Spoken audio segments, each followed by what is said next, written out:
Bismillahirrahmanirrahim, alhamdulillah, wassalatu wassalamu ala rasulillah, wa ala alihi wa sahbihi wa man wala. Dieu dit dans le Saint-Coran, dans la sourate Ali Imran, la troisième du Coran. Ce verset est très très important.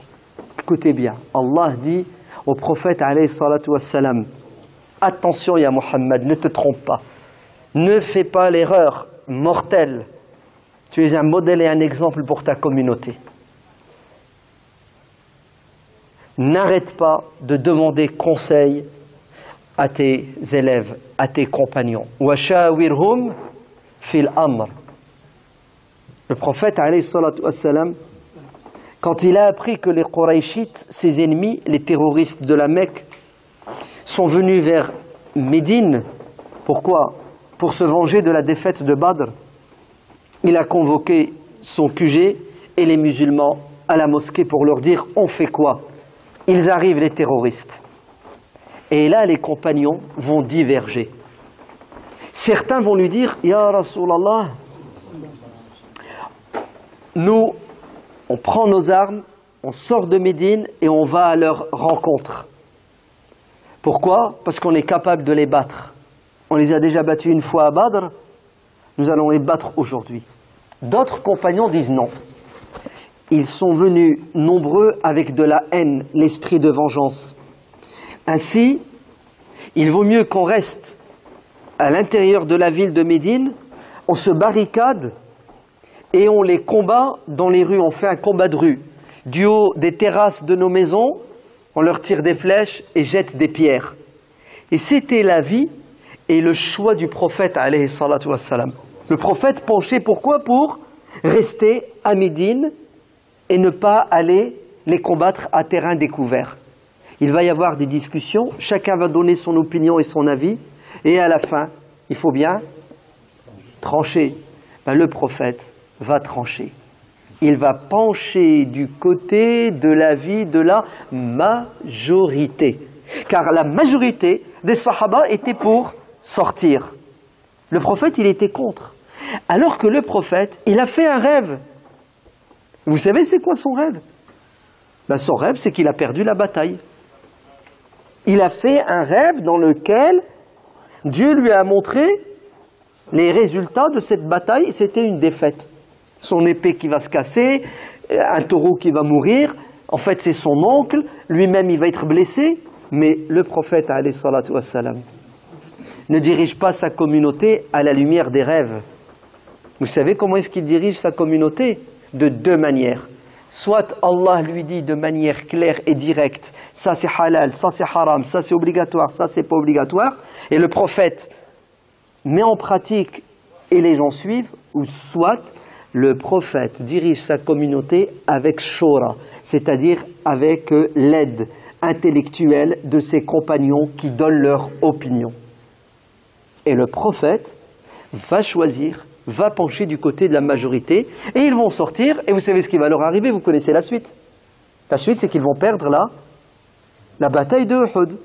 Donc, le prophète va consulter ses compagnons, et qu'est-ce que ça va donner comme résultat? Une défaite. Mais t'as qu'une envie la prochaine fois, c'est quoi? C'est de ne pas les consulter. Oui ou non? Ah ouais, tu les as consultés, tu as suivi leur avis, ça t'a coûté cher, 70 morts, une défaite. La prochaine fois, je fais quoi? Je décide tout seul. C'est ça? Non. Dieu révèle des versets du Coran qu'il dit « Fa'fu anhum » tourne la page. Pardonne. Parce qu'ils ont fait une erreur, ils ont désobéi. Et continue à leur demander conseil. Parce qu'il vaut mieux se tromper après avoir pris une décision ensemble que d'instaurer la dictature, le pharaonisme, c'est-à-dire une personne qui pense pour tout le monde, une personne qui réfléchit sans personne et qui impose son opinion, son avis. Le prophète, alayhi salatu wassalam, n'était pas comme ça. Vous savez comment il était le prophète? Ouvrez vos oreilles. Le prophète recevait le wahy, la vérité de Dieu, et il la transmettait. C'est ce qu'on appelle le Coran. Et là, qu'est-ce que nous faisons? nous acceptons la parole de Dieu, sami'na wa ata'na. On a entendu, on a compris, on se soumet, on obéit. Le prophète, alayhi salatu wassalam, était un chef d'État, un responsable d'une communauté. C'était un mari, c'était un père, c'était quelqu'un qui conseillait les gens, un modérateur, c'était un être humain. Et les compagnons du prophète, alayhi salatu wassalam, globalement en majorité, surtout ceux qui le côtoyaient, qui le connaissaient bien, faisaient la différence entre le rasoul, le messager qui reçoit la révélation et qui la transmet, et l'homme qui quoi? Qui comprend la religion, qui l'explique, qui la pratique, et qui fait le maximum pour essayer, vous savez quoi? D'aller vers la vérité, la justice. Mais est-ce que le prophète peut se tromper? Est-ce que le prophète peut se tromper? Alors il y en a qui disent oui, il y en a qui disent non. Non, le prophète ne se trompe pas. Très bien.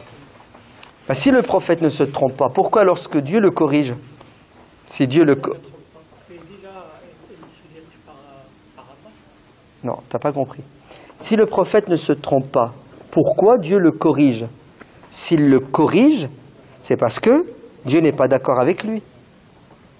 Eh oui, regarde, Dieu dit dans le Coran, Afallahu anka lima azinta lahum. Bon, c'est bon, je te pardonne. Tu n'aurais jamais dû leur donner l'autorisation de ne pas aller à la bataille de Tabouk. Tu vois, le prophète a pris une décision, Dieu lui a dit, il ne fallait pas faire comme ça. Regarde, un autre verset du Coran. Ya ayyuhan nabiyyu, lima tuharrimu ma ahalallahu lak. Tu vois, Dieu le corrige au prophète. Pourquoi tu cherches à faire plaisir à certaines de tes femmes et tu t'interdis ce que Dieu n'a pas interdit? Abasa wa tawalla an ja'ahu al-a'ma.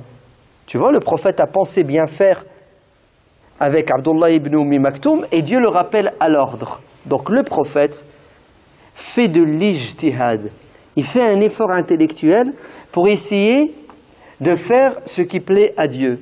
Et, puisque c'est un effort personnel intellectuel, mais il peut se tromper.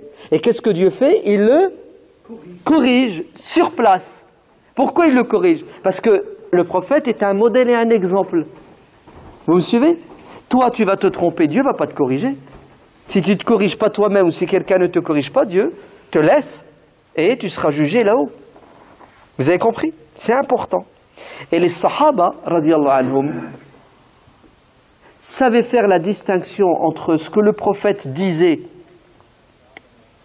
après avoir pensé et réfléchi et ce qu'il dit au nom de Dieu, puisqu'il lui dit « Allah m'a dit de vous dire ». Il faisait la différence. Tu vas me dire « Oui, mais après, une fois qu'il a fait la différence, une fois qu'ils ont fait la différence, il se passe quoi ?»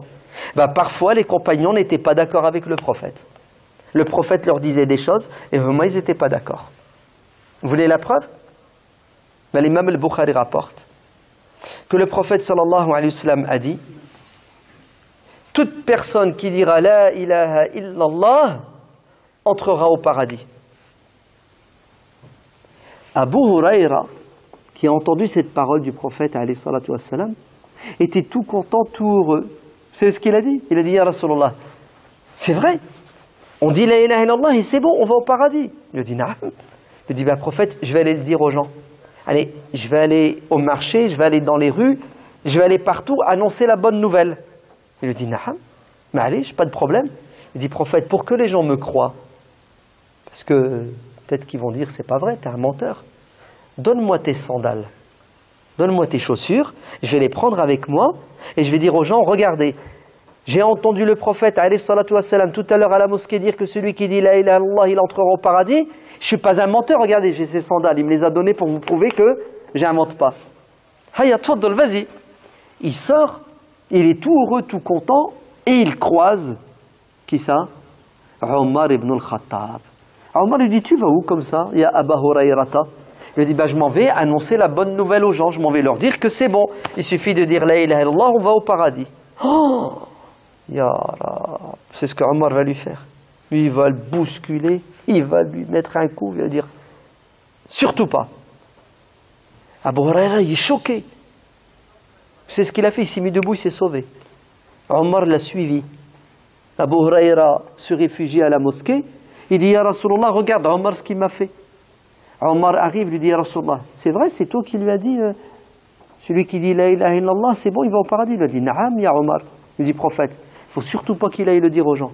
C'est trop risqué, c'est trop dangereux. Les gens, ils vont l'entendre, tu sais ce qu'ils vont faire? Ils vont arrêter de pratiquer la religion parce qu'ils vont croire qu'il suffit de dire La ilaha illallah et c'est bon. Idhan yattakilu. Vous avez compris? Ils vont prendre à la lettre ce que tu viens de dire et ils vont penser que la foi à elle toute seule est suffisante pour que Dieu soit satisfait de nous. Ben, qu'est-ce que le prophète va dire? Est-ce qu'il va condamner Omar? Non. Vous savez ce qu'il va dire? Il va dire Omar, ok, d'accord, c'est bon. C'est ce que ça veut dire, ok, d'accord, c'est bon? Ça veut dire, ok Omar, j'avais pas vu le problème sous cet angle. Vous avez compris? Vous avez vu que le prophète, il a accepté la remarque, la critique de Omar ibn al-Khattab. Pourquoi? Parce que le prophète, ce qu'il a dit là, quand il a dit à Abu Huraira, tu peux y aller, c'est son opinion, c'est son avis. Vous avez compris? C'est pas Allah qui a envoyé Jibril, qui a dit au prophète, dis Abu Huraira, va dire aux gens. Non, non, non. Abu Huraira, il a une idée, le prophète lui a dit ok, mais Omar a une autre opinion, une autre idée qui est quoi? Qui est, dites-le, n'ayez pas peur, qui est meilleure. La preuve, l'imam al-Bukhari rapporte, lors de l'expédition de Tabouk, il n'y avait plus rien à manger. Les sahaba viennent dire, Ya Rasulallah, il y a un gros problème. Les frigidaires sont vides, les congélateurs sont vides, il n'y a plus rien à manger. On fait quoi? Est-ce qu'on peut égorger nos montures? Tu sais, les chameaux qu'ils utilisent pour porter, pour... Le prophète a dit, bah écoutez, s'il n'y a rien à manger, allez-y, égorgez-les. Omar ibn al-Khattab, radiallahu anhu, il voit des sahaba qui commencent à préparer l'abattoir pour égorger une dizaine de chameaux. C'est des milliers de soldats qu'on a. Il a dit, vous faites quoi? Ils disent, ben, on va préparer la bouffe, il faut égorger des chameaux. Il a dit, quoi, vous allez égorger nos montures, allez, nos voitures? Il a dit, attends, on a demandé au prophète, il nous a dit, ok, t'as compris? Il a dit, bougez pas.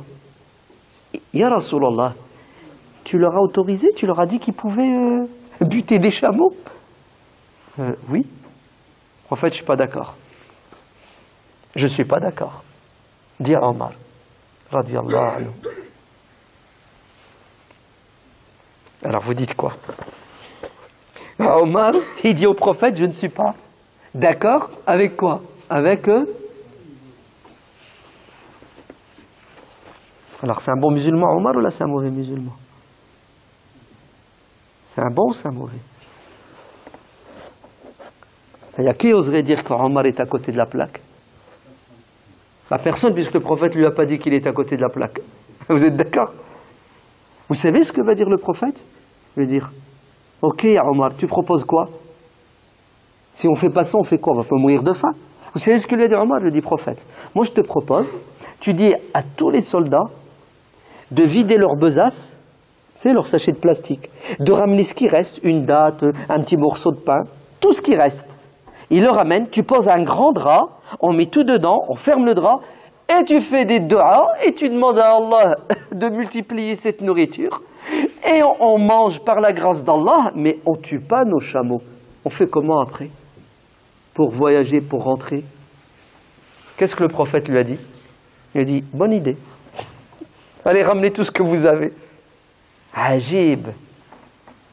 Il est impressionnant, Omar, non? Vous ne trouvez pas? Ouais, peut-être que vous allez dire, ouais, mais c'est que Omar. Ah, c'est que Omar. Le Bukhari rapporte que le prophète, alayhi salatu wassalam, quand il est arrivé à la Mecque, vous savez ce qu'il va dire aux Sahaba? Il a dit, venez, venez. Écoutez bien. Mecca est un haram, c'est-à-dire il y a un territoire sacré. De tel endroit à tel endroit, du nord au sud, le prophète va délimiter. Il va faire une carte du haram al-Makki, c'est-à-dire d'un territoire sacré où tu n'as pas le droit de faire ce que tu veux. Tu n'as pas le droit de chasser, tu n'as pas le droit de couper les arbres, tu n'as pas le droit de ramasser quelque chose et de le prendre pour toi. Et il y a des lois dans le lieu sacré.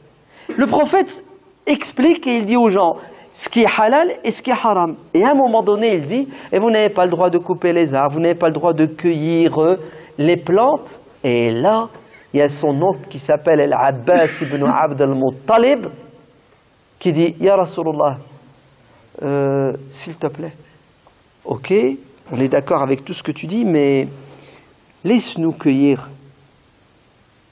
Al-Idkhir, parce qu'on en a besoin pour le feu dans nos forgeries, et la plante, on en a besoin pour faire le noir aux yeux. Le prophète va interdire haram. Hein?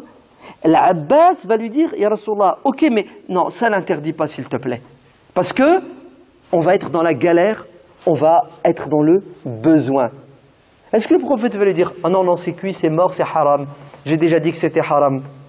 Vous savez ce que le prophète va dire? Il va dire, ok, d'accord, je tiens compte de ta remarque, tout est haram, sauf al-idkhir, vous pouvez continuer à l'utiliser parce que vous en avez besoin. Ajib, c'est incroyable quand même. Regardez comment les sahaba analysaient les paroles du prophète et savaient faire la distinction entre ce qui vient de Dieu et qui est indiscutable et ce qui vient du prophète alayhi salatu wassalam et qui se... Pourquoi ça se discute? Pourquoi? Vous savez pourquoi ça se discute? Parce que le but, c'est quoi? C'est quoi le but de tout cela? C'est que la religion, elle doit toujours aller dans le même sens. Lequel de sens? L'intérêt de l'être humain, al-maslaha. La religion n'est pas venue pour nous mettre des bâtons dans les roues, nous rendre la vie impossible. La religion, elle est venue pour nous faciliter la vie sur terre, pour que nous soyons heureux sur terre et dans l'au-delà. Ainsi, le din est venu interdire ce qui est mauvais. Le din est venu interdire les mauvaises choses et autoriser les bonnes choses. Tout ce qui est bon et utile pour l'être humain est halal dans le cadre prédéfini par Dieu. Tout ce qui est mauvais et dangereux pour l'être humain est haram dans le cadre défini par Dieu. Vous avez compris? Très bien. Le danger, c'est celui qui veut parler de religion, qui veut pratiquer la religion sans avoir la science et la connaissance. Là, il fait des dégâts. Vous voulez la preuve? Le Bukhari rapporte. Le prophète, alayhi salatu wassalam, il a envoyé des hommes en expédition. Et il va y avoir un blessé. Ce blessé, le matin, il se réveille, il est en état de janaba, d'impureté majeure. Et vous savez, quand on est en état de janaba, on doit faire les grandes ablutions. On doit prendre une douche. Vous savez ce qu'il dit, ce blessé? Il dit, je suis blessé, je suis malade, si je prends une douche, il fait froid, c'est dangereux pour ma santé. Alors vous savez ce que je vais faire? Je ne vais pas faire le ghusl, je vais faire autre chose, le tayammum. Qu'est-ce que lui ont dit ceux qui étaient avec lui? Ils lui ont dit, non, tu vas prendre la douche parce qu'on a de l'eau. Ouais, mais les frères, s'il vous plaît, Allah yabarak fikoum. Vous avez vu dans quel état je suis? On a de l'eau. Le tayammum, c'est quand on n'a pas d'eau. Ouais, mais si je fais ça, c'est comme ça la religion. Apprendre ou à laisser. Tu es obligé de prendre ta douche. Vous savez ce qu'il va faire, Mskin? Il va prendre sa douche. Vous savez ce qui va lui arriver? Il en est mort. Il en est mort. Bon, ils l'ont enterré. Ils sont rentrés à Médine. Ils ont raconté au prophète ce qui s'est passé. Qu'est-ce que le prophète leur a dit? Vous l'avez tué? Que ça? Non. Qatalakumullah, vous aussi. Vous l'avez tué, que Dieu vous tue. Combien de fois? 3 fois. Ça s'appelle de l'insistance. Vous l'avez tué, que Dieu vous tue. Vous l'avez tué, que Dieu... Bande de criminels. Vous avez compris? Vous avez tué un Pourquoi ils l'ont tué? Pourquoi ils l'ont tué? Vous savez pourquoi ils l'ont tué? Parce qu'ils ont compliqué la religion. Ils l'ont rendue difficile. C'est bon? Ouais. Vous savez pourquoi ils sont responsables? Parce qu'ils sont ignorants. Vous avez vu, quand quelqu'un ne connaît pas et il parle de religion, ça fait des dégâts, ça va jusqu'à tuer des gens.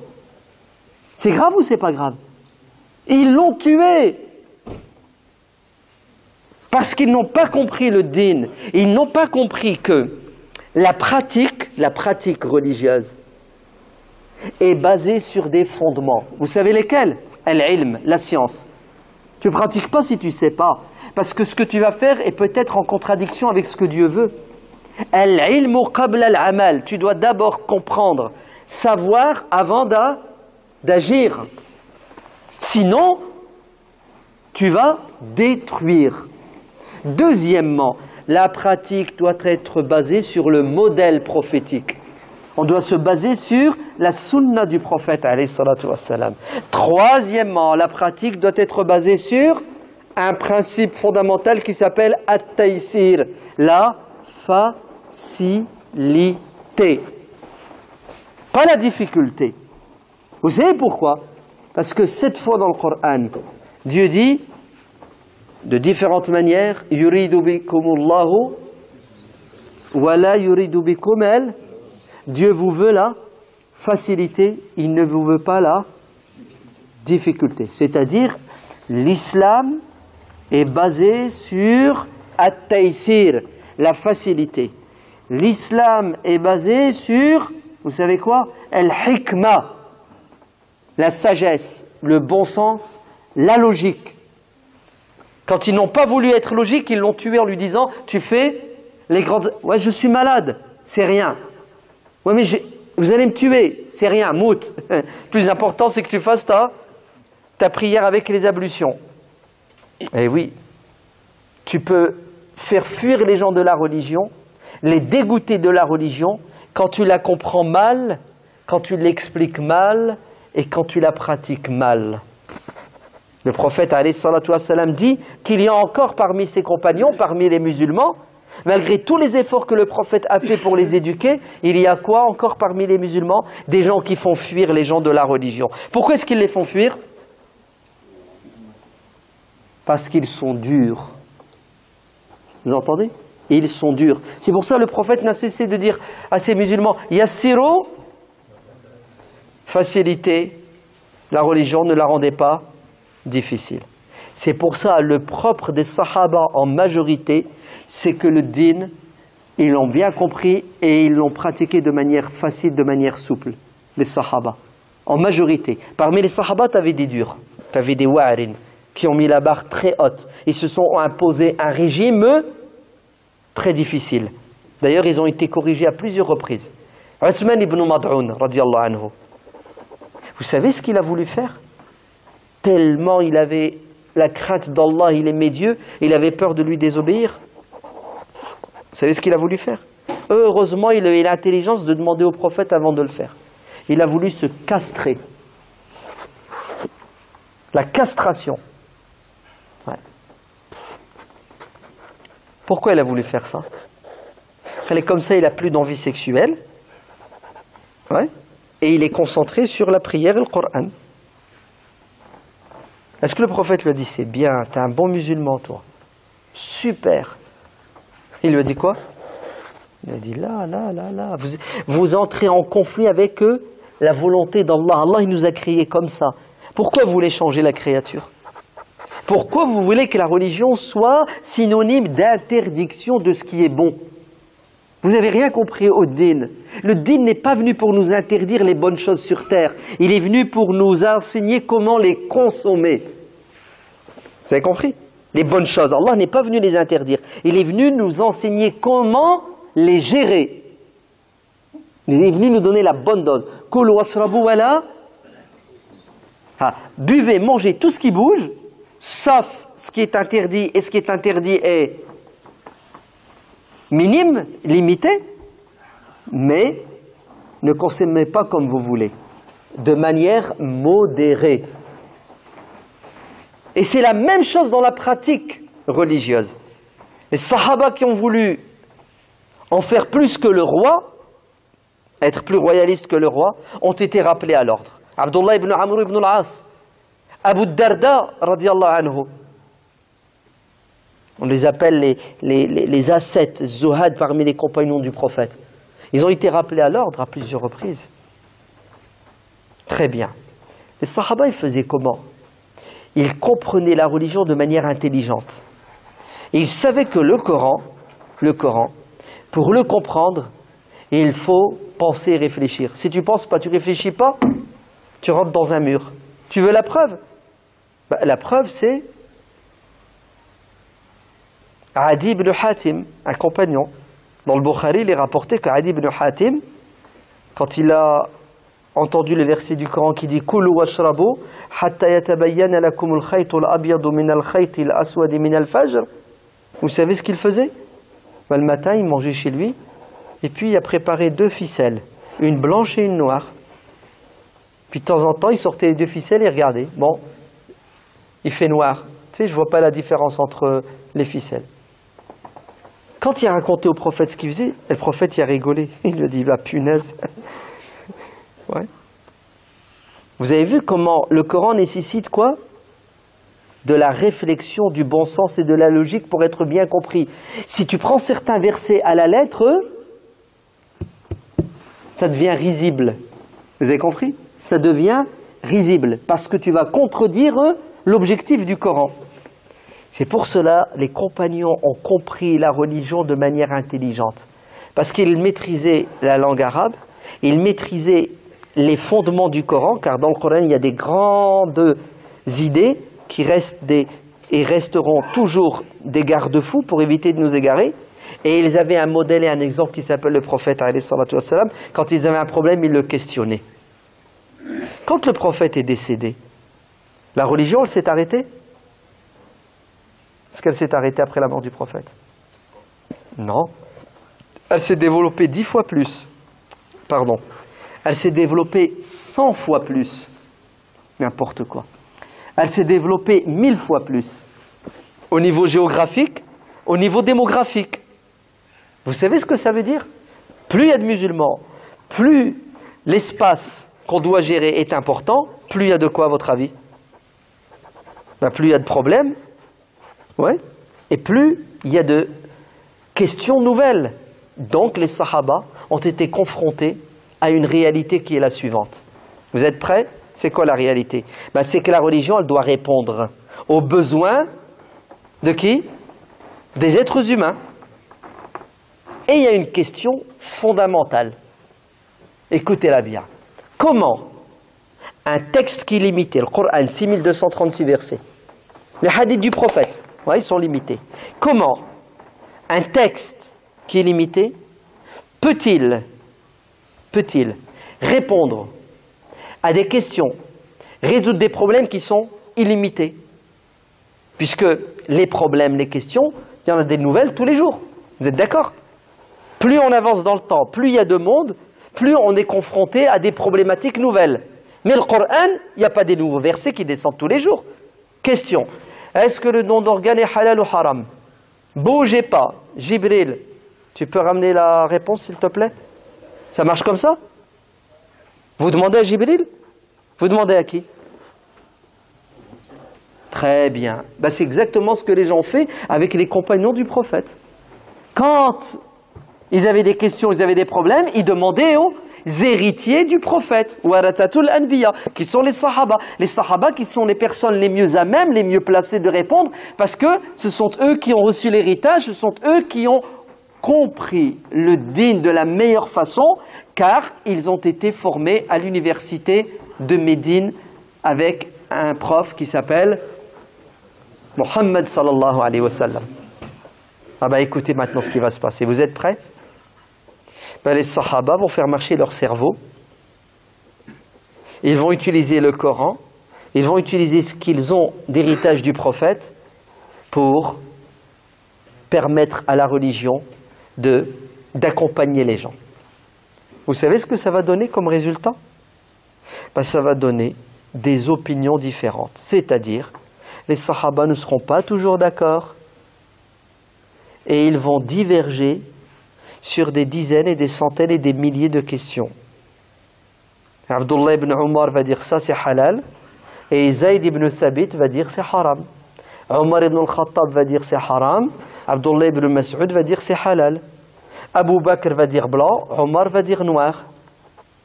Ali va dire vert, Uthman va dire jaune. Vous savez pourquoi?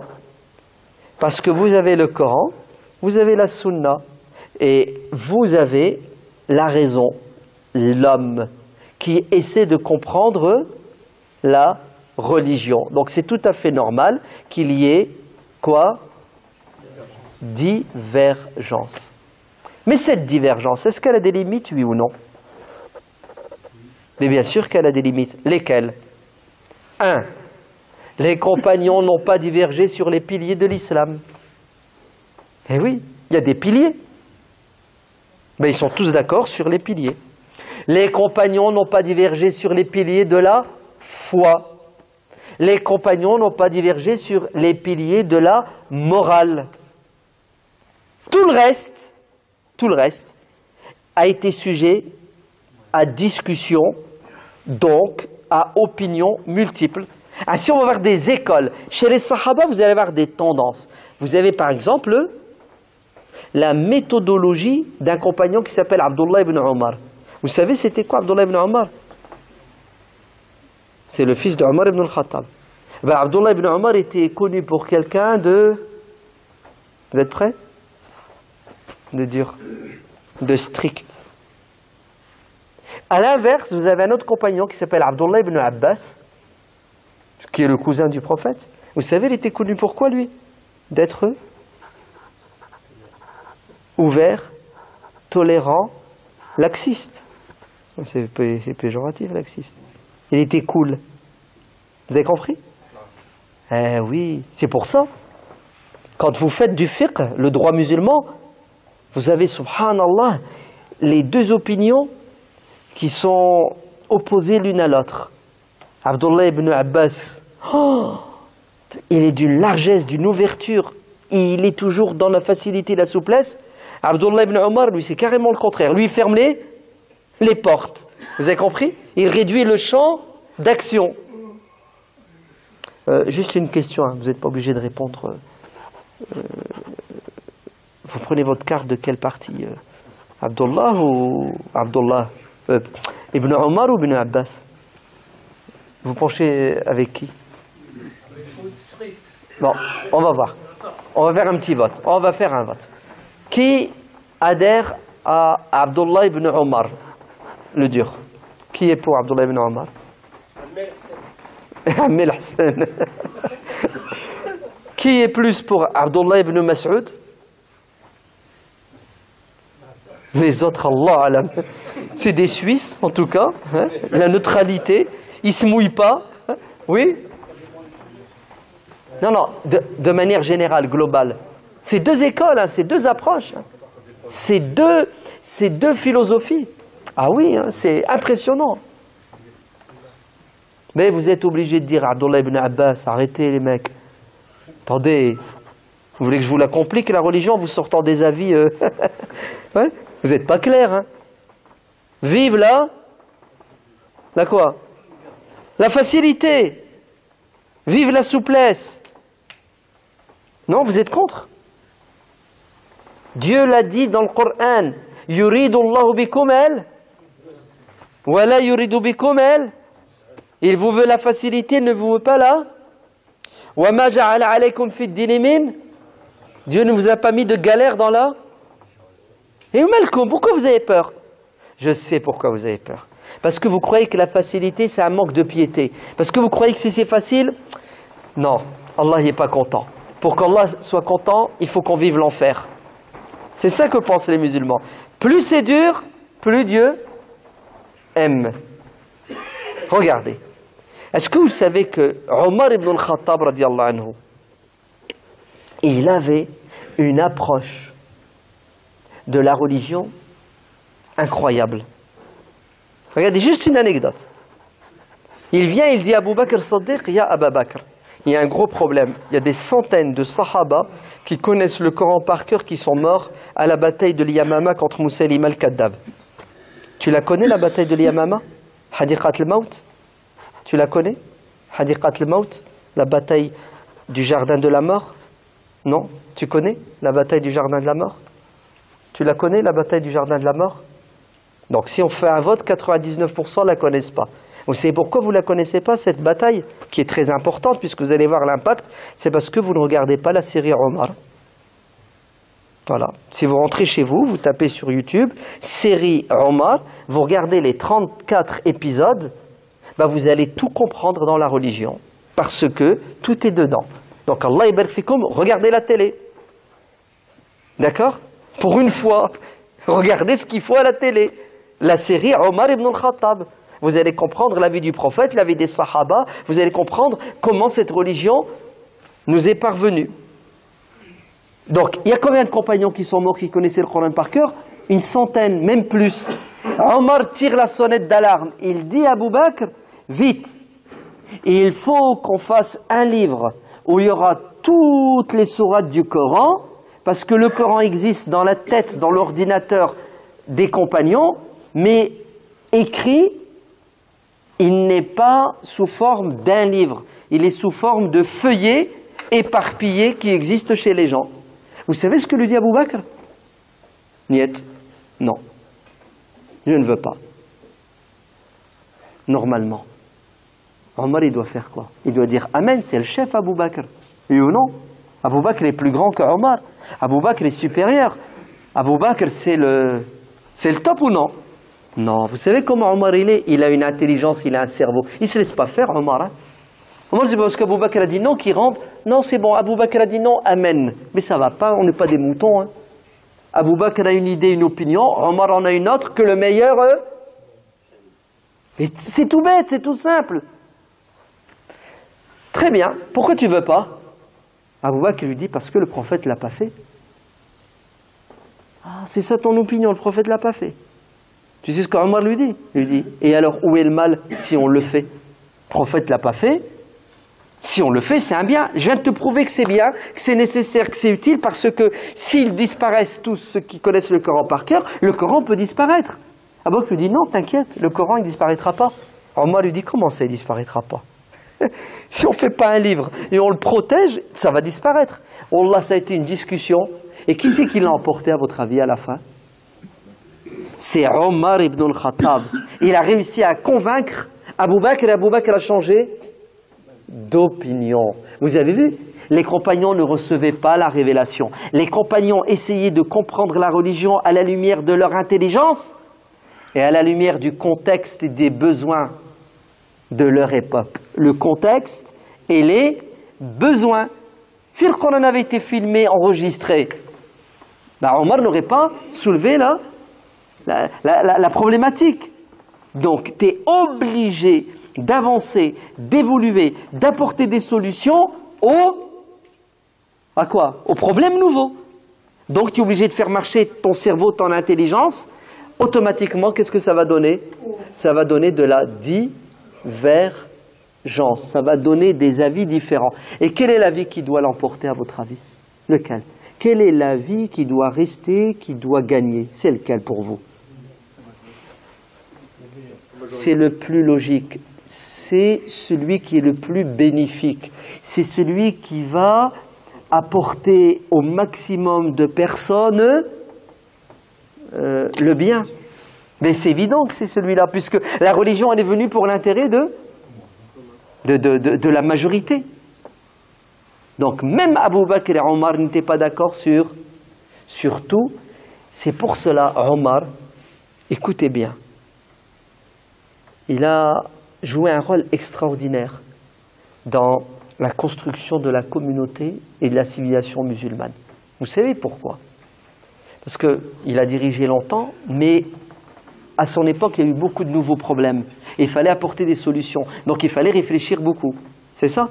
Regardez le film, regardez la série Omar, s'il vous plaît. Tout ça, vous allez l'entendre et le comprendre. Qu'est-ce que va faire Omar?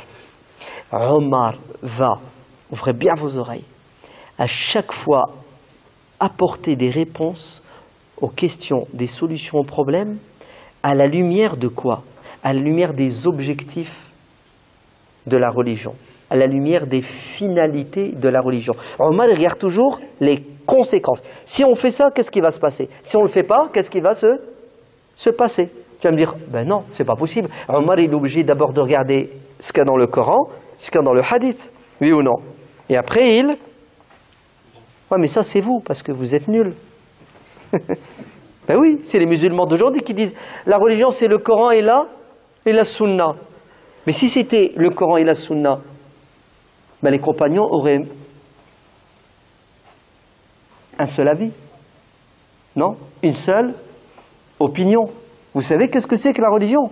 C'est le Coran, c'est la Sunna, c'est le cerveau du savant, et c'est le contexte dans lequel tu vis, et c'est les finalités, si tu fais ça, les conséquences. Je vais vous donner la preuve. Vous êtes prêts? Omar ibn al-Khattab, du haut de son minbar, vous savez ce qu'il dit? Il dit, écoutez, on a un gros problème. C'est la faim, c'est la disette, c'est la misère. Ça fait des années qu'il n'y a pas plu, il n'y a plus rien à manger.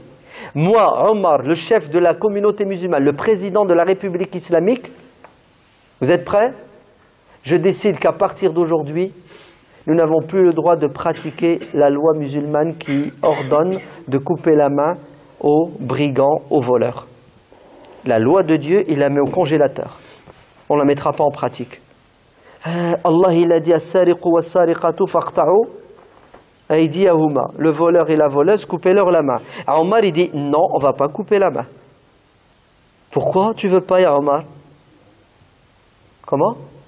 J'ai entendu? C'est normal. Non, c'est pas normal, c'est logique. C'est Ahsant. Le contexte, les conditions d'application. Les gens, ils meurent de faim. Ben, c'est normal quand tu meurs de faim que tu voles, parce que c'est l'instinct. Tu vas tout faire pour ramener à manger à tes enfants. Vous avez compris? Les conditions ne sont pas remplies pour pratiquer quoi? Non, il faut que je répète parce que c'est grave ce qui vient d'être dit. Les conditions ne sont pas remplies pour pratiquer. Waouh! Il y a le Coran, il dit de faire ça, et on décide de ne pas le faire. Pourquoi?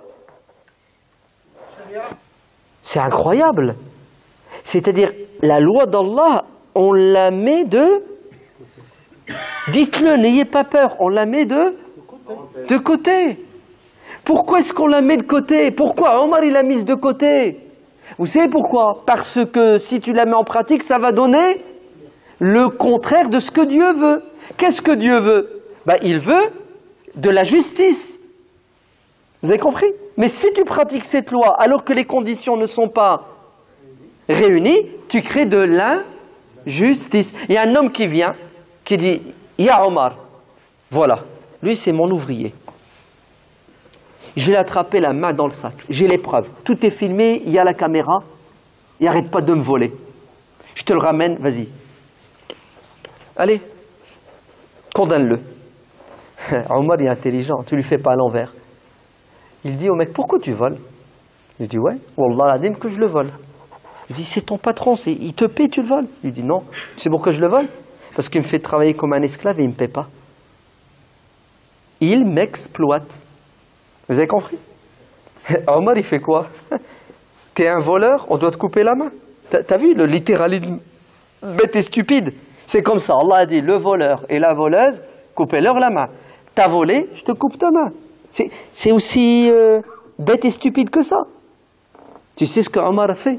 Il se tourne vers le patron et lui dit, écoute bien, Wallah, s'il vole encore une fois, c'est à toi que je coupe la main. T'as compris? Tu vois là ton ouvrier là, il vole encore une fois, c'est à toi que je coupe la main. C'est beau ou c'est pas beau?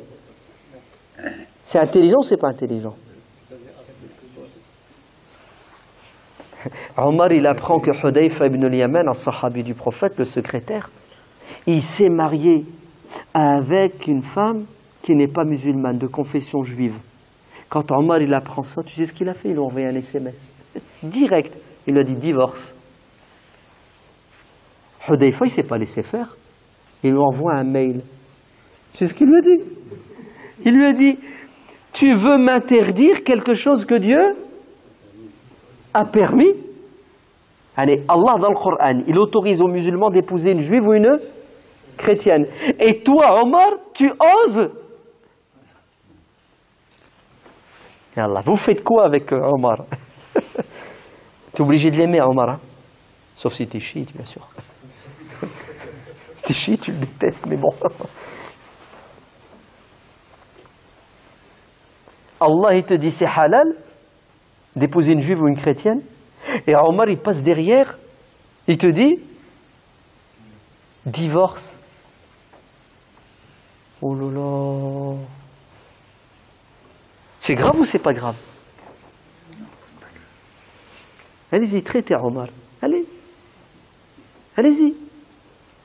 Vous n'osez pas, hein? Vous ne pouvez pas. Ah oui, vous ne pouvez pas. Vous savez pourquoi vous ne pouvez pas? Parce que Omar est plus soucieux que vous et moi de pratiquer le Coran, parce qu'il aime Dieu, il craint Dieu plus que vous et moi. Vrai ou faux? Le Coran et la Sunna, Zama, Omar, il les aime pas. Il n'a pas envie de... Vous êtes en train de faire comme les chiites, vous le traitez d'hypocrite.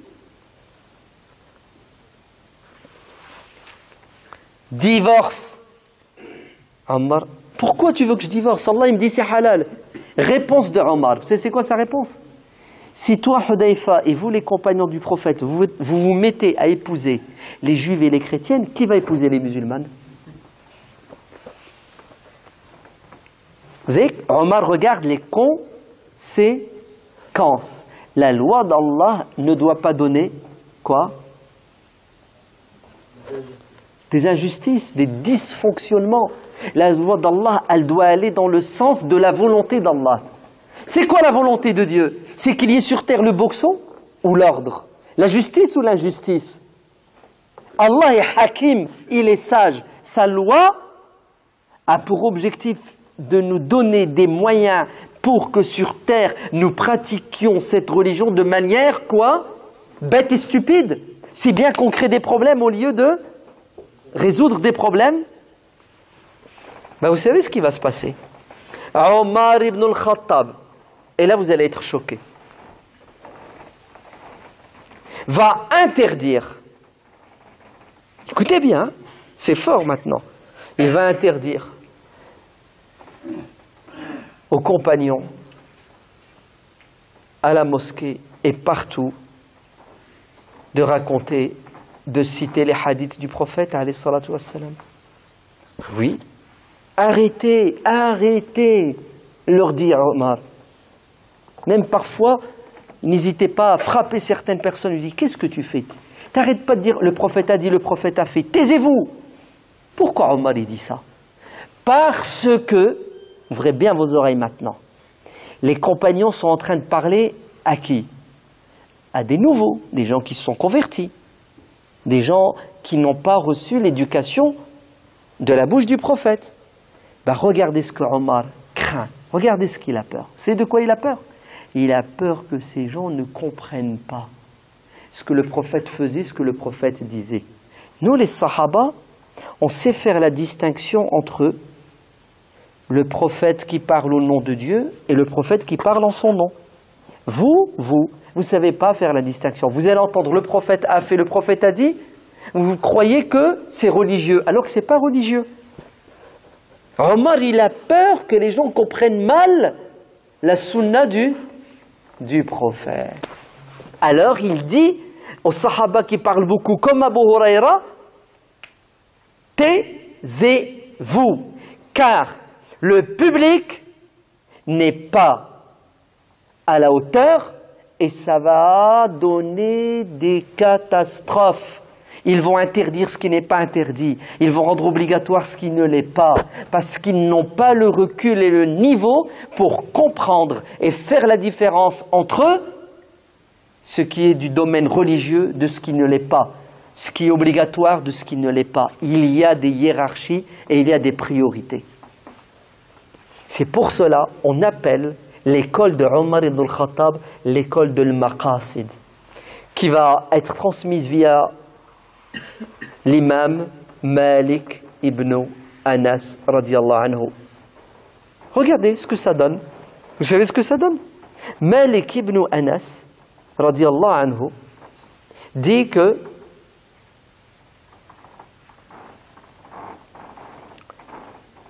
Le prophète sallallahu alayhi wa sallam a dit dans le hadith authentique, que l'imam Malik lui-même rapporte, toute personne qui a un terrain. T'as combien de terrains? Rien du tout. Miskin. T'as pas de maison, t'as pas de jardin, voilà. Tu vis dans une cage à poules, au 8e étage. Ouais. Vous êtes tous comme ça en Île-de-France. Hein. C'est la galère, ah ouais.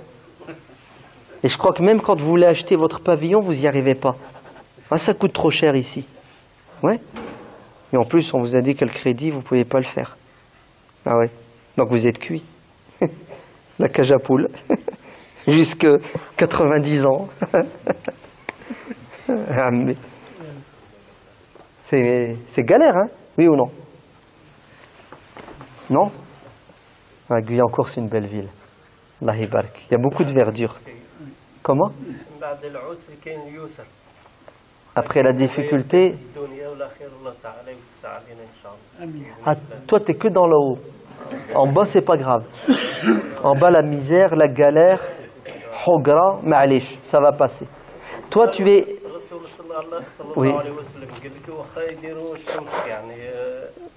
Voilà. Ouais. Rien du tout. Ouais. Tout est un problème de compréhension de la religion. Ouais, il est pour le hadith ad-dunya sijnul mu'min. La vie d'ici-bas, c'est la prison pour le croyant. Le paradis du croyant, il est où? Il est là-haut. Sur terre, c'est la galère est là et la misère. Ouais. Sijnul mu'min. Wa jannatu al-kafir. Le hadith, il est sahih dans le Bukhari. Hein. Comment? Le faux brillant de la vie. Le faux? Brillant de la vie. Ouais. Donc la vie d'ici-bas, c'est la prison du croyant et le paradis du mécréant. C'est ça? L'au-delà, ça sera l'enfer pour le mécréant et le paradis pour le croyant. Donc, toi, tu es pour l'autre. Toi, c'est le paradis ici, le paradis là-bas. Vous voyez, il y a l'irtilaf, il y a la divergence, il y a des mazahib. Ouais. Bon, on ferme la parenthèse, on y reviendra après, Inch'Allah. Celui qui a un terrain et qui ne cultive pas son terrain, qui ne l'exploite pas, il lui sera confisqué. Vous entendez? Et on va le donner à qui? À quelqu'un qui est prêt à le travailler. C'est un hadith. Man ahya ardan mayyitatan, celui qui exploite une terre, qui la cultive, qui était en jachère, bah cette terre elle lui appartient. C'est un hadith du prophète alayhi salatu wassalam. Ouais. La terre appartiendra à celui. Donc toi, tu as ton pavillon, tu as 5000 mètres carrés. Ouais. Anna, je viens, je cultive des tomates, la terre, elle m'appartient. Khlat alik. Vous avez vu ce qu'il vient de dire? Avec la terre appartient à celui qui la cultive. On partage rien, mon frère. Le prophète, alayhi salatu wassalam, dit que la terre appartiendra à celui qui la cultive. Donc t'es mort, t'es foutu. Est-ce que tu sais que l'imam Malik radhiyallahu anhu n'est pas d'accord? Pourtant l'imam Malik rapporte le hadith. Tu sais ce qu'il dit? Il dit non, arrêtez, ça va pas, non. T'as un acte de propriété, la terre elle t'appartient. Pourquoi quelqu'un va venir te la prendre? Ça va pas, non. Mais attends, imam Malik, qu'est-ce que tu es en train de dire? C'est le prophète qui a dit ça. Alors qui c'est qui a raison, l'imam Malik ou le prophète? Les deux, mais c'est contradictoire, ils ne peuvent pas avoir raison. Il y en a un qui te dit, la terre tu la prends, elle t'appartient parce que tu l'as cultivée. L'autre il te dit, non. Vas-y, expliquez-moi les deux. J'ai du mal à les marier. Vas-y, pourquoi les deux? Comment tu fais? Ah, regardez comment c'est là. Avec le prophète, il y avait des conditions. Vous avez vu? Il est en train de mettre de l'eau dans le thé. Ouais. Vas-y, toi, tu dis quoi? Non, on te parle du terrain qui appartient à quelqu'un et tu ne le cultives pas, tu le laisses dormir, il est en jachère. Anna, j'arrive. Mais en fait, ça dépend du contexte où je me trouve. Ça dépend du contexte. Si les musulmans ont besoin d'exploiter ce terrain-là. Donc je te le prends. Là, en fait, on met des conditions pour que les autres, en fait, l'exploitent. Non. Oui.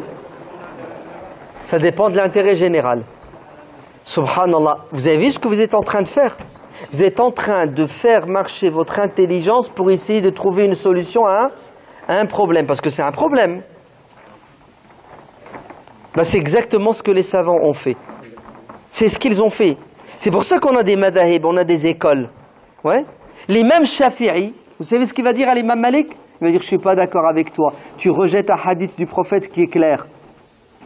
Celui qui a un terrain qui ne l'exploite pas, ce terrain revient à celui qui est prêt à le cultiver. Le prophète l'a dit. C'est ce que l'imam Shafi'i dit. L'imam Malik lui dit, non, je ne suis pas d'accord avec toi. Il lui dit, mais le prophète l'a dit, bon sang. Tu sais ce que lui dit l'imam Malik? Et pourtant, c'est son maître. L'imam Malik, c'est le maître de l'imam. Tu sais ce que lui dit l'imam Malik? Il lui dit, oui, mais attends. Tu sais, le prophète, quand il a dit ça, il ne l'a pas dit en tant que prophète, il l'a dit en tant que chef d'État. Il a dit en tant que ministre de l'Agriculture, qui a une politique agricole, qui veut inciter les gens à quoi? À travailler la terre, parce que on est dans une période où il faut... Vous avez compris? Tout simplement, l'imam Malik a contextualisé et politisé la parole du prophète. C'est bon? Et c'est ce qui va se passer avec des dizaines et des dizaines. Bon, un autre exemple tout simple. Ya Rasulallah, on a un gros problème. Le prix des pommes de terre, le prix du pain, les prix augmentent. S'il te plaît, fais un décret pour fixer les prix des denrées. Ouais, tu mets la baguette 50 centimes, pas plus. Le litre de lait, 50 centimes, pas plus. Comment le prophète alayhi salatu wassalam va répondre? Vous savez comment il va répondre? Il va dire non. C'est Allah, écoutez bien, Al-Musa'ir. C'est Dieu qui fixe les prix. Qu'est-ce que ça veut dire, c'est Dieu qui fixe les prix? Ça dépend de la récolte. Si la récolte elle est importante, automatiquement les prix seront bas. Si la récolte elle n'est pas importante, il y a de la rareté, donc les prix vont augmenter. Ahsant, c'est très intelligent de ta part. C'est-à-dire que si à cette époque, quand on a demandé au prophète de fixer un prix maximal, c'est parce que il y a eu les conditions climatiques, la récolte. En fait, les prix ont augmenté de manière naturelle. Ce n'est pas voulu et créé par les commerçants. Ouais. Ainsi, le prophète a dit non. Non, non, je ne touche pas. C'est la liberté de commerce. Est-ce que vous savez que les savants musulmans par la suite, vous savez ce qu'ils diront? Ils diront oui, il est du ressort du chef de l'État de fixer des prix pour certaines denrées alimentaires pour qu'elles restent accessibles à tout le monde. Regardez, le prophète a dit quelque chose et qu'est-ce qu'on va faire? Des savants musulmans vont... Pourquoi? Parce que ils arrivent à faire la différence entre le prophète qui parle au nom de Dieu et le prophète qui parle en son nom personnel en tant que chef d'État. Vous avez compris? Si vous avez compris, la conclusion c'est quoi? C'est quoi la conclusion?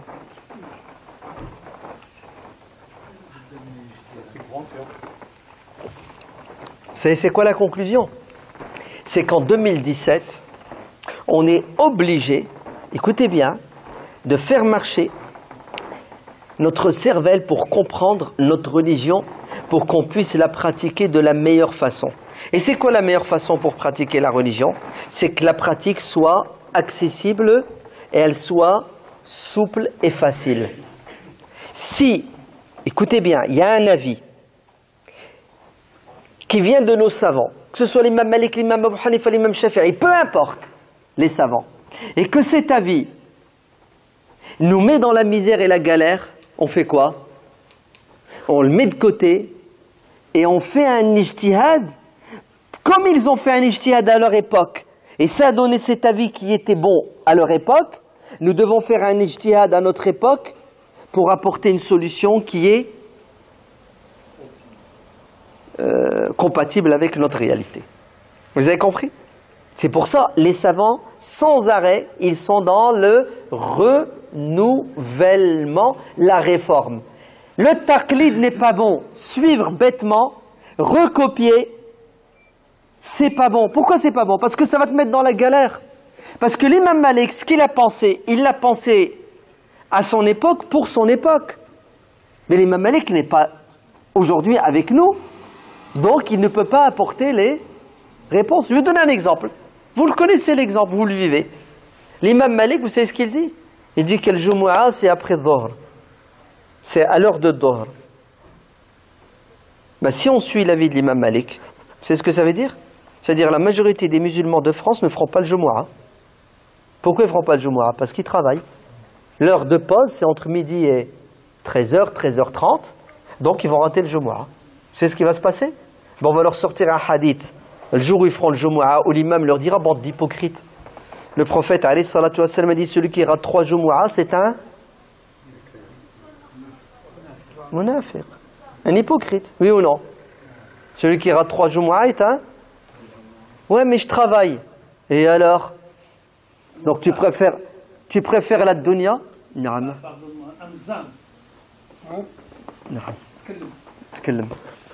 Donc tu préfères la dunya à quoi? À l'au-delà, c'est ça?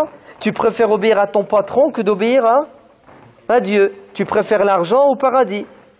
Donc le Jumu'ah, si tu veux la faire, tu dois quitter ton travail. Mais bien sûr que tu dois le quitter. Parce que celui qui délaisse quelque chose pour Allah, Allah va lui donner mieux que ce qu'il a abandonné. Et c'est qui donne à boire et à manger? C'est ton patron ou c'est Allah? C'est Allah. Donc, khalat alikum. Vous allez tous démissionner. C'est bon, vous allez démissionner. Et toi, tu vas à l'école, toi. Hein? Oh, toi, tu dois boycotter l'école. T'es foutu, toi aussi. Tu as dépassé 15 ans. Le Jumu'ah est obligatoire pour toi.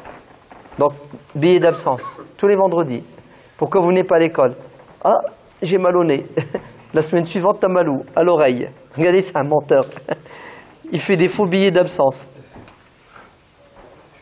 Alors, est-ce que vous êtes d'accord que si on reste sur l'avis de la majorité des savants qui disent que le Jumu'ah commence à l'heure de Dhuhr, on est clair ou on n'est pas clair? Vous n'êtes pas clair, oui ou non? Donc on fait quoi? Alors la Gouloulia, on fait quoi? Non, on fait un ijtihad pour trouver la solution au problème. On va s'adapter. Eh ben, c'est tout simple. On va demander aux savants. Et les savants, ils vont nous dire. Ben, vous savez ce qu'ils nous disent les savants? Non, attendez. Il ne faut pas demander à Abdullah ibn Omar.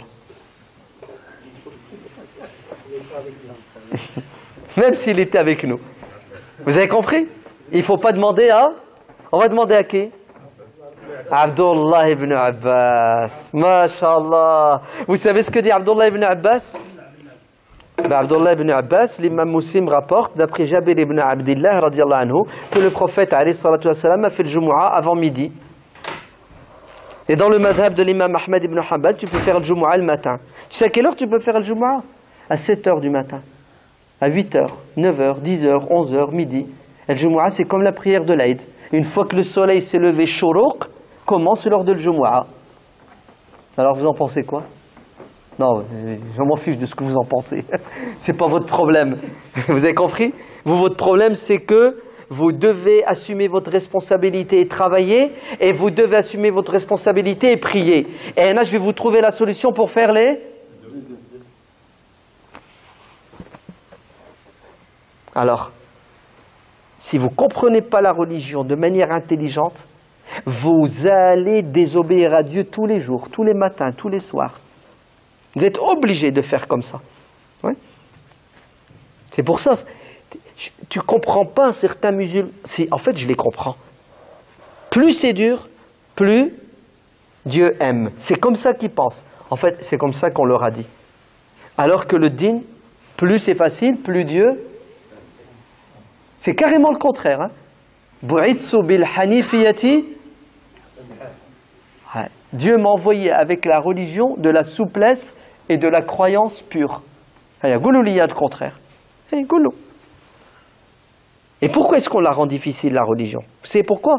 Parce qu'on est ignorant, parce qu'on a des habitudes, Quand quelque chose qu'on ne connaît pas arrive, on le refuse.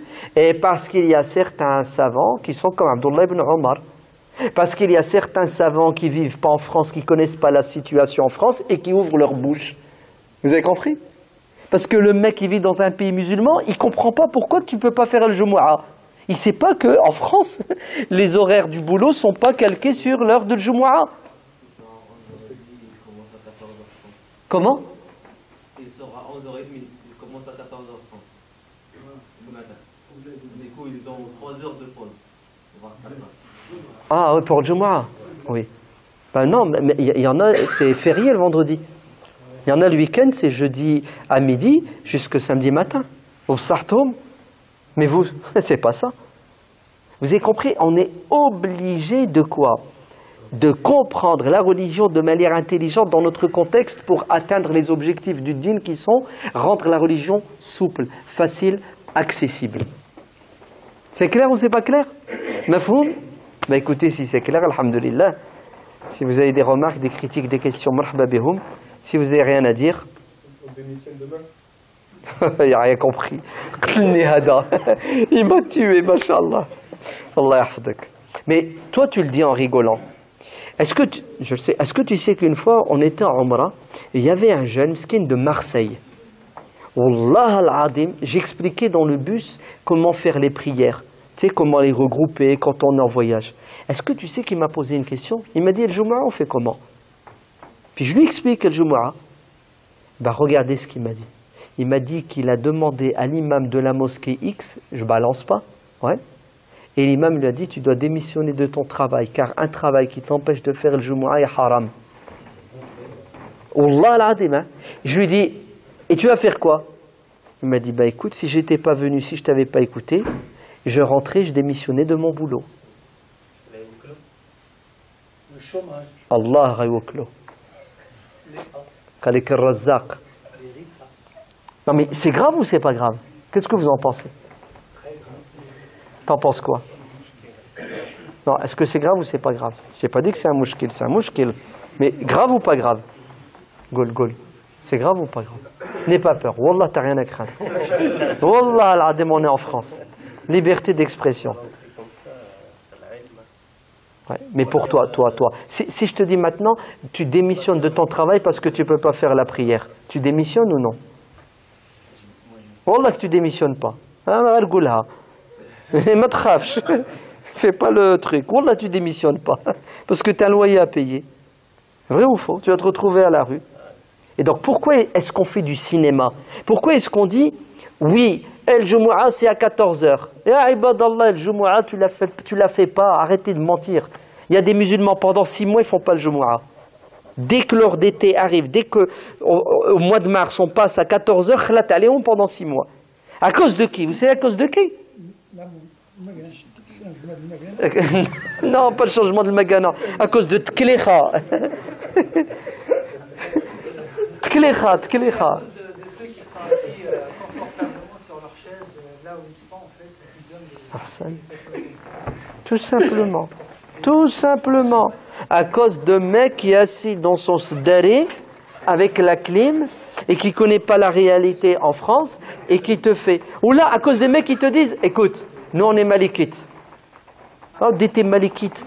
Moi je suis malikite, shafi'ite, hanafite, hanbalite, taymiyite, awza'ite, tabarite. Moi tu sais, je pioche chez tous les savants pour trouver la carte qui me permet de pratiquer ma religion de la manière la plus saine, la plus pure. On ne peut pas s'enfermer dans un madhab. On est obligé de faire comme l'abeille, de prendre le meilleur de chaque madhab. Et si dans tous les madahib, il n'y a rien qui correspond, on a nos savants qui vont faire l'ijtihad pour apporter une réponse conforme à quoi? Aux intérêts, à notre réalité. C'est aussi simple que ça. J'ai vu une Thomas, vous faites 4 rak'at de tarawih avant l'Aïcha. Vous faites ou vous ne faites pas? Ben, la majorité des mosquées de France, ils ne font pas. Tu sais pourquoi ils ne font pas? Parce que dans les madahib, ça n'existe pas. Aïwa. Donc dans les madahib, ça n'existe pas, on doit vivre l'enfer alors. Vous avez compris? Dans les madahib, ça n'existe pas, donc on doit galérer. Ben nous, on a un madhab, vous savez c'est lequel? c'est la facilité, la souplesse. Et on va trouver dans le Coran et la Sunna ce qui nous permet de faire Tarawih avant l'Aïcha. C'est aussi simple. C'est quoi qu'il y a dans le Coran et la Sunna? C'est Tarawih, c'est une prière qui se prie la nuit, et la nuit commence à partir du Maghrib. Donc on peut faire Tarawih entre le Maghrib et l'Aïcha. C'est aussi simple que ça. Et Wallah, si l'imam Malik était à Guyancourt en 2017, moi je suis sûr et certain, il ne fait même pas Tarawih lui. Je vous dis, rentrez chez vous, allez dormir. C'est trop galère. Comment? J'ai été trop loin. Il leur a demandé de regrouper l'Aïcha après la pluie, en fait. On se base sur... Ouais. Non mais t'as vu? Allez, quand on facilite la religion, on va trop loin. Quand la religion elle est difficile, on finit Tarawih à 1h30, ça c'est pas trop loin. Ça c'est normal. Vous savez que beaucoup de mosquées en France, ils finissent Tarawih à 1h du matin, à 1h15. L'imam il fait un hizb et demi. En plus il fait des moudouds qui font 3 minutes. Elle commence à minuit, Had Tarawih. C'est va travailler le lendemain avec ça. C'est terrible. Et ça c'est normal. Ça c'est pas... Alors que c'est ça qui est grave. Vous avez compris? La religion, quand elle devient dure et difficile, Allah l'aime pas. Vous comprenez? Il faut que la religion soit quoi? Facile et accessible. On finit la Ramadan, c'est fini. C'est quand l'Aïd? Dimanche. Déconnez pas, c'est dimanche. Hein. Pourquoi Inch'Allah? Non, samedi.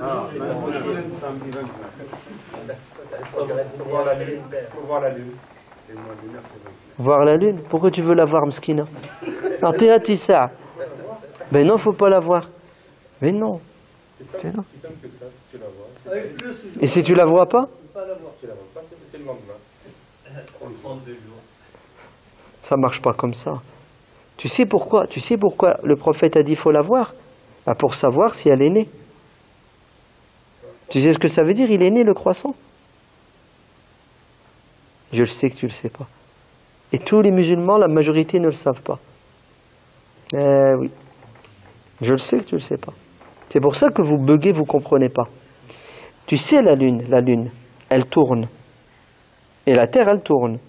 Tu es d'accord? La terre, elle tourne. Et la terre, elle tourne autour du soleil. Et la lune, elle tourne autour de qui? De la terre. Est-ce que tu sais qu'à un moment donné, la terre, la lune et le soleil, ils sont alignés? Oui. Si tu traces un axe au milieu, regarde ce qui va se passer, regarde. La lune, elle va bouger. C'est ce qu'on appelle la naissance du croissant. C'est-à-dire tu vas voir un tout petit peu de la lune, un filet. Un tout truc. Hein, c'est le premier jour du mois. Parce que la lune, elle commence toute petite, après elle grossit. En fait, elle grossit. Non, elle fait toujours le même poids, la lune. Hein. Elle grossit visuellement. Et tu la vois de plus en plus. Pendant 15 jours ou 14, après elle diminue. Et après, elle recommence. Et un mois, c'est 29 ou 30 jours. Donc, quand le prophète dit « il faut voir le croissant », c'est pour savoir quoi? C'est pour savoir si c'est le début du mois. T'as compris? Très bien. Tu veux savoir c'est quand le début du mois? Il ne faut pas regarder la lune. Pourquoi il ne faut pas regarder la lune? Parce qu'on est en 2017. Il faut sortir ton portable. Ouais. Tu mets la 3G. Non, tu ne calcules pas. Tu ne calcules pas, rien du tout. Hein? Tu fais 3G. Et tu vas sur le site, Moon truc. Le meilleur des sites, c'est la NASA. Tu tapes NASA, Trump. OK? Et ils vont te dire à quelle heure, ouais, la seconde où le croissant lunaire, il sort du ventre de sa mère. Tu sais, il est né.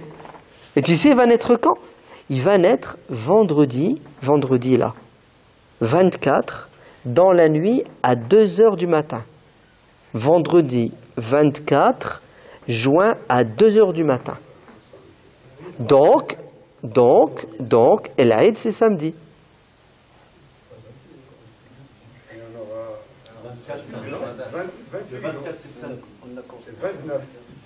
Ah, très bien. Donc, ça dépend de l'heure, en fait, à 2 heures du matin, mais de quel pays? Je recommence. Le vendredi 23 juin. 23 ou 24? 24. C'est plus facile que de regarder.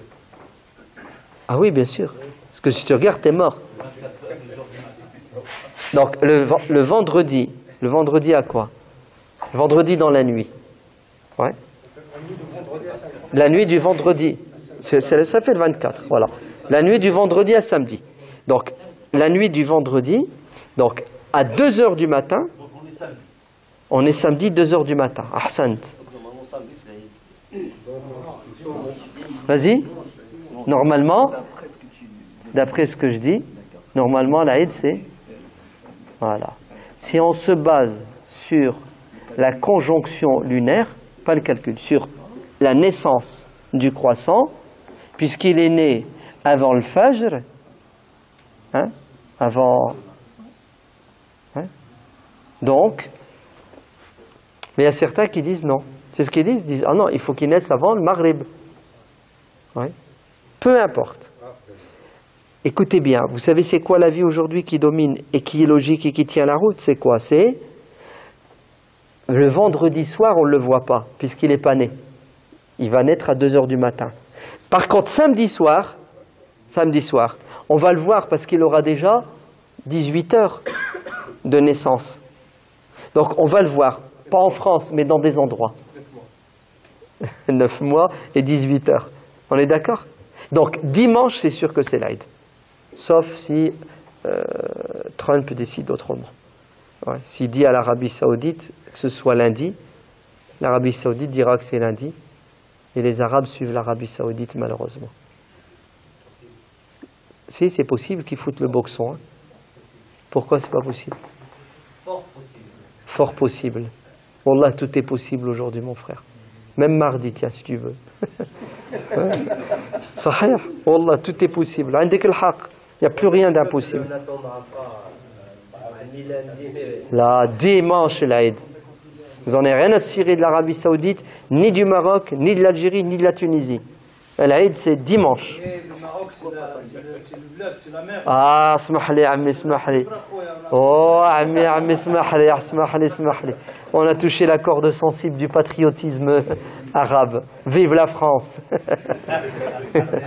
Vive la France, ammi. D'accord? Donc l'Aïd, c'est dimanche. Comment on va faire à la France? Ah, ammi, la djellaba, bientôt ça sera haram. Ah oui, ammi, costume, cravate. أنا قال لك ديجا لي فوتو تاع لي بروفان علقناهم تم قال لك حرام. لي فوتو تاعش؟ كاع المسجد عندنا هنا. هذيك لا فوتو قال لك حرام عليها. هذيك لا فوتو تاعك بعدا وما نعرف تاعك. Ça c'est Abdullah ibn Omar. Abdullah ibn Omar ما بغاش هذيك لا فوتو. هذا فات c'est vrai. C'est vrai مسكين. Non. Oui. صحيح. والله عمي عندك الحق. والله العظيم مصيبة. Les musulmans, ils ont une compréhension de la religion qui est littéraliste et qui crée que des problèmes. Wallah al-Adim, au lieu d'être dans la souplesse et la facilité. Allah yahfadkoum.